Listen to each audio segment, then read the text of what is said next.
All right, we're gonna go ahead and get this motor or engine put in here for kind of a final assembly, I think, until we get more stuff done. Let me get you set up here as you can watch.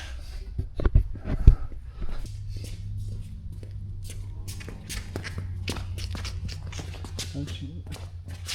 That was over good. Okay. Let's go there.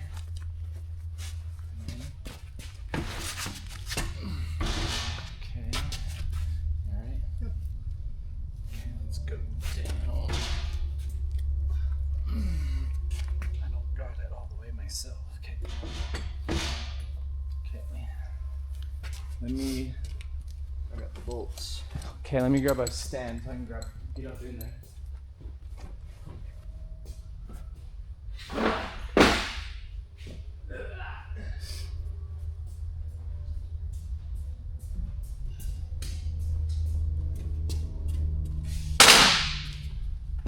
Okay. Can you see the front ones? Yeah. So we're gonna go up to where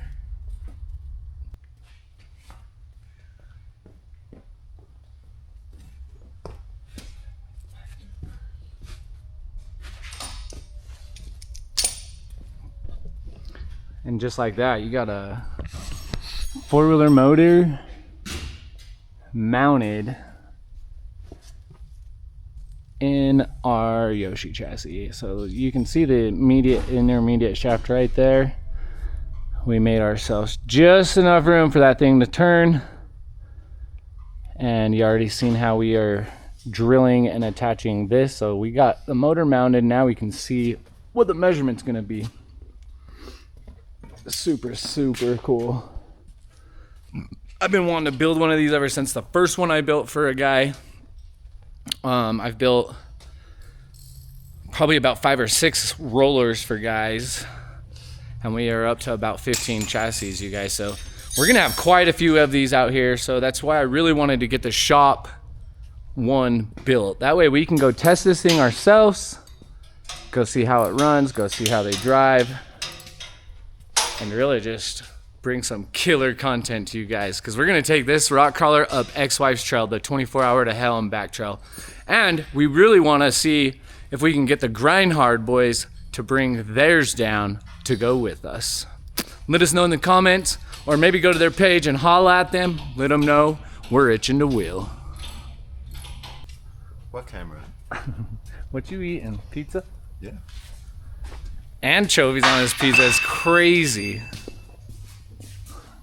So Malcolm's gonna get bombing on the tabs for the floor. He's got a good layout. Gonna measure that out, get that going.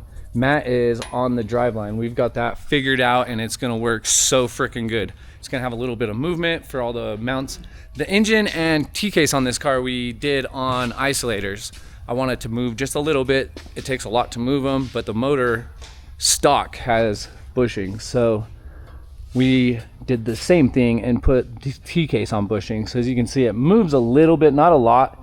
So we want to have just a little bit of play on the Driveline, which will allow everything just to have a little bit of movement mechanically. So Matt's gonna get tigging, which is super cool to watch him do that. So he's got all the pieces and gonna get set up. I'm gonna leave you with him.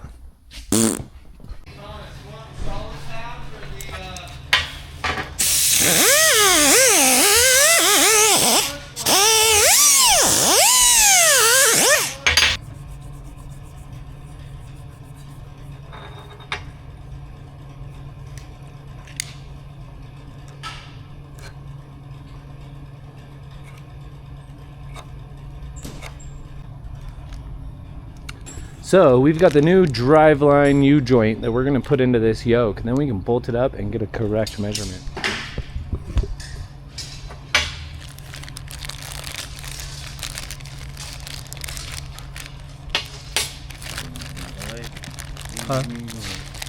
Comes with U-clips, clips inside. That's super nice. Put this in a vise, nice and square. Go ahead and get that cap to pop in. There it goes. Now you can center up the joint, make sure it's good.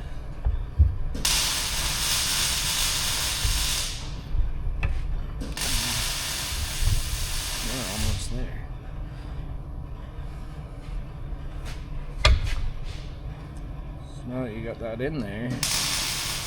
I'm gonna go be able to hit it with a socket here and here, down a little bit, and put the clip in. Like I said, what I want to do is drive that down to this clip, so as you can see, it just kind of set the bead on that. And then it also gives me more room on this side for the new clip. Just hit it on that clip, make sure the clip pushes down into the groove. And because we wire wheeled this and cleaned it up so well, we were able to really see that those are seated. And we got nice tight movement. So now, we need to repeat that same process with the other side. So Malcolm's getting all the floor. What we're gonna do is try to sheet this entire floor with a piece of aluminum, giving us ultimate room for feet, a little cooler, snacks, whatever it is. We want this thing to be the mini adult rock crawling machine, but we're not gonna be crammed up in it, and we're not gonna be super tight that it's uncomfortable. We want a little bit of room. I got the exhaust kind of figured out. We got this the stock exhaust here. It used to wrap up around the motor this way on the normal four-wheeler, but what we did is we turned it around, we started playing with it. We kind of like the idea of it just popping out, no muffler, but it's gonna be really loud. So what we're gonna do is probably start chopping this here and create the exhaust to go down right underneath the motor here and right under the floor pan. Probably to the existing muffler that's over on the table. That thing, Matt threw it up in here, and that little rectangle right there, it fits in there almost perfect. It's gonna sit right in this zone here and have an exhaust hanger right off the back. And then all we've got to really do is figure out some tube from where it is here up to this point. So that's one of our next projects we're gonna try to tackle. Malcolm's getting all the floors in. Matt's getting the driveline center section ready to TIG. We just put the new U-joint in the driveline, so he gets the other side properly mounted. I will get this on there, and then we can take some measurements.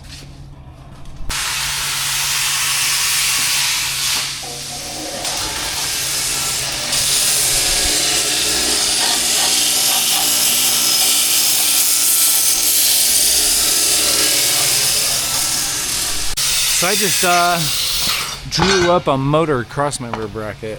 Just pulled that straight out of the cut table. But I'll show you what I did. I kind of offset the bottom arch to the top arch, if you guys can see that in that. But what I did that for is because you can see our motor is off center a hair to the passenger side, giving our driver's side a little more legroom. But when I put this in here, I wanted the top arch to be centered with the motor mount and the bottom arch to be centered with the two tubes. So there it is. We're gonna clean these up and get these mounted there. And one up here, but this one up here is gonna say FABN. Solid. Woo. I'm over here researching some fuel cells for this thing and almost forgot to catch Matt in action. Whoa.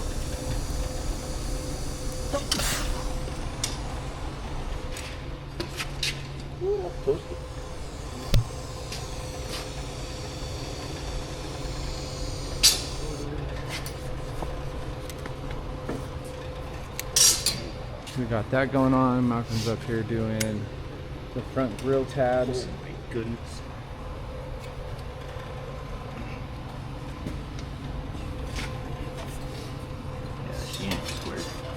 Huh? Close.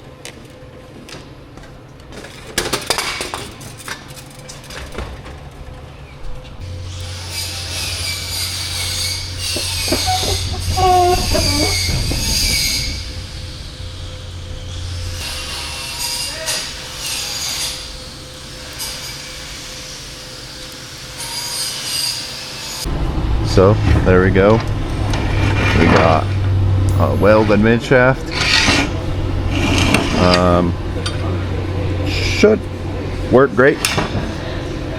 We don't have a lathe or anything to perfectly true it up, so there's only so precise I could get, but boss said it looked good, so I welded it. So I'm basically getting ready to cut out the floor. So I've taken a bunch of measurements, and we've got the floor tabs in for this floor.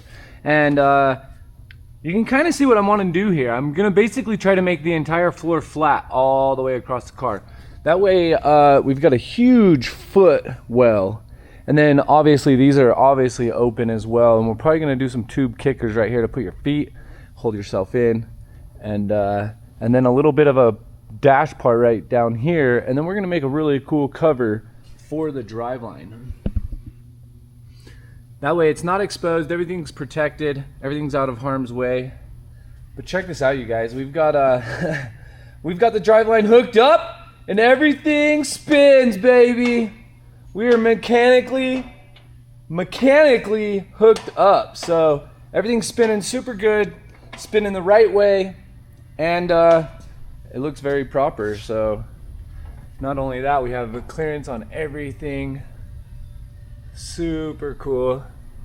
Like I said, I mocked these drivelines up just to get them made, get them connected, and we're gonna get the measurements that we have here, and then we're gonna send that all up to Tom Woods. Tom Woods is a local driveline shop. I've been using them for several years now. Every driveline they make me usually lasts until I thrash on it too hard, and then they take care of me and get that thing fixed up pretty quick. Usually next day, 2 days, you've got your driveline. So anyways, we're gonna get back to work, and like I told you, I already drew up the floor here. This is where the driveline goes through, this is where the shifter is, and the T-case mount. Other than that, this is side to side, front to back, footwell, driver and passenger. So gonna be super cool. I'm gonna get this fired up and get cutting. Pretty much got everything set where I want it, so I'm just gotta hit play.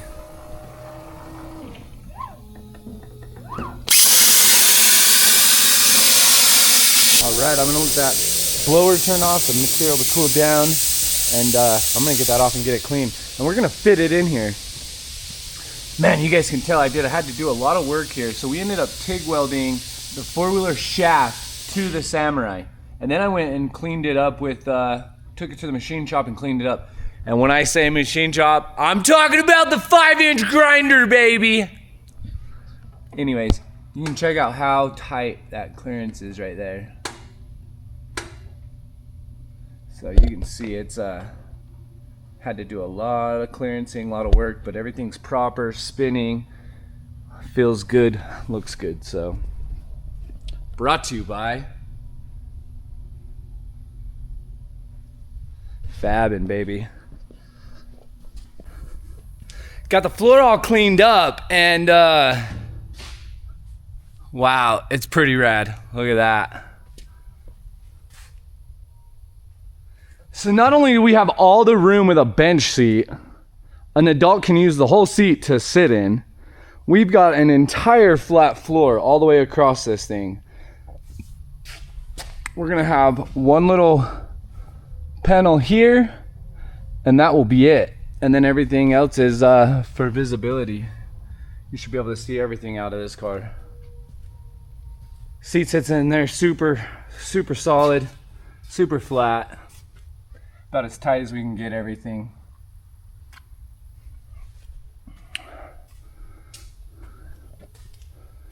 So once the side panels and the hood goes on this thing, really gonna enclose it. Side panels, all the things. So you can see where the driveline's sticking out right here.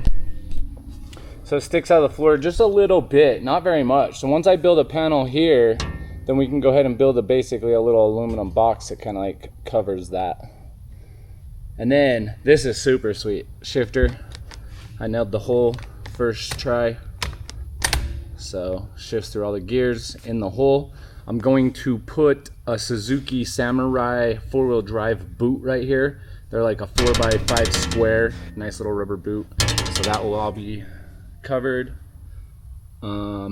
Super solid, you guys. I've got some seat belts on the way, so I'm gonna get some seat belt tabs cut out, get those welded on.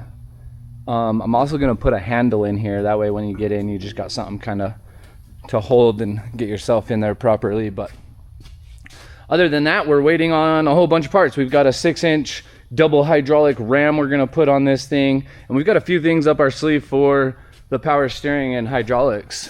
I'm not sure if I showed you guys this yet, but we've also got a brake pedal, so you'll be able to stop this. I'm gonna hook this one up to the front, so you'll have control of your front brake right here. And then I'm going to hook up a rear e-brake, basically just a rear hand brake. So you'll have front brake over here, rear brake right here. And I think what I'm gonna do that, the reason being is when you're climbing and you're trying to get up places, the front brakes is what's gonna stop you and hold you there. So when you're climbing in this thing, you'll be able to grab the brakes here and it will just be the front, which would be super awesome, because then you could try to power through and get your rear to move in different spots.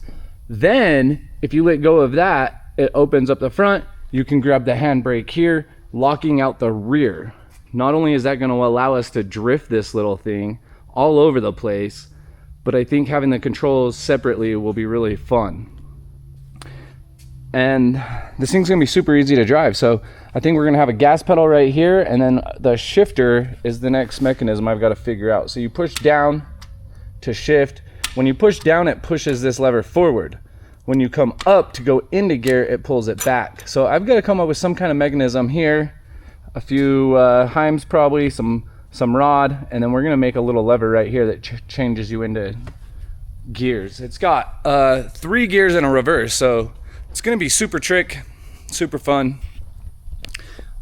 These axles are already geared to 456s, and I've got T-case gears in this, so it's got the 6.5-to-1. So we're already super geared low, and we've got chromoly shafts. So I'm not really concerned about the car as far as strength. I had this same setup in my OG buggy with a little bit more motor, obviously. And then I've had these axles and tires were right out of the Zook, and I wheeled the crap out of the Zook for, I don't know, 3 or 4 years now. So we just pulled those out of there and put them in the Yoshi. All right, I'm gonna jump right into it, the exhaust. So this is the stock exhaust. I basically got the whole stock exhaust that wrapped around the motor and went to the muffler, etc. So what I'm going to do is cut that all apart, refurbish it, re-clean it, weld it, and put an exhaust in this car. So as you can see, I've already got the exhaust went all crazy, and I've cut everything into sections that I can use. So I'm gonna go ahead and start putting this together and show you how I do that. Oh, there's another elbow. I was wondering where that was at. I'm gonna grab the camera stand and put you up.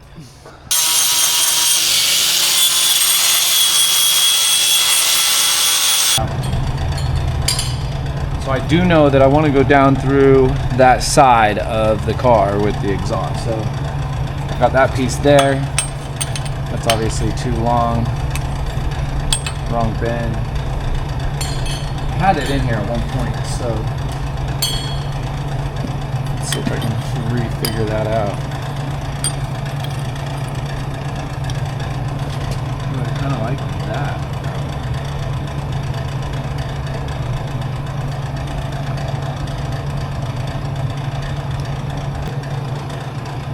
Let's see if I can hold it anything else.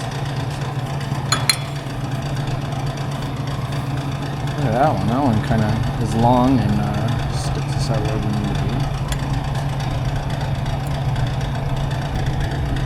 As it was with the other 2 pieces. So, as you can see, we've got options.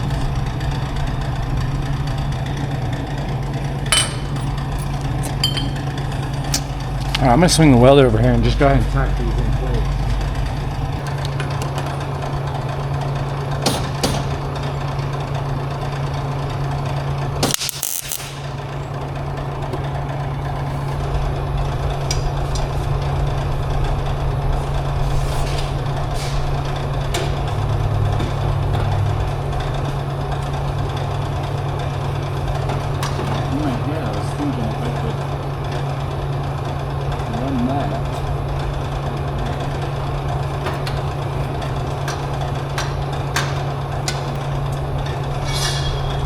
found this pipe that works really good. It's like basically the same size as this stuff, so it's galvanized, but it should basically do the same trick, right?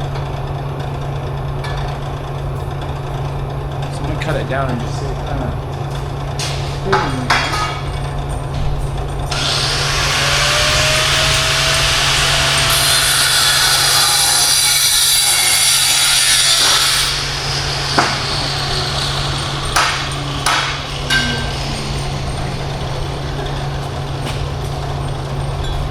So I'm just gonna cut me a piece that's kind of long, just so I can kind of see where I'm going to be with it. It looks like I'm gonna need one more slight elbow right there, and then I'm gonna be right in line where I want to be.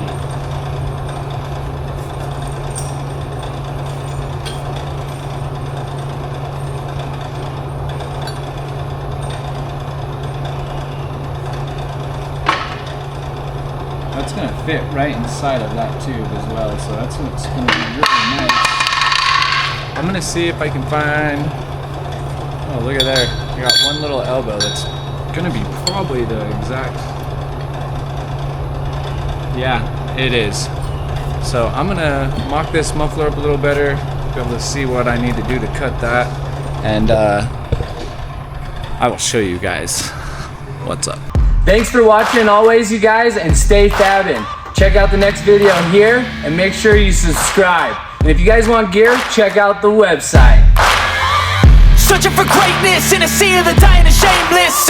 A sea of the aimless. I don't wanna be one of the nameless. I'm a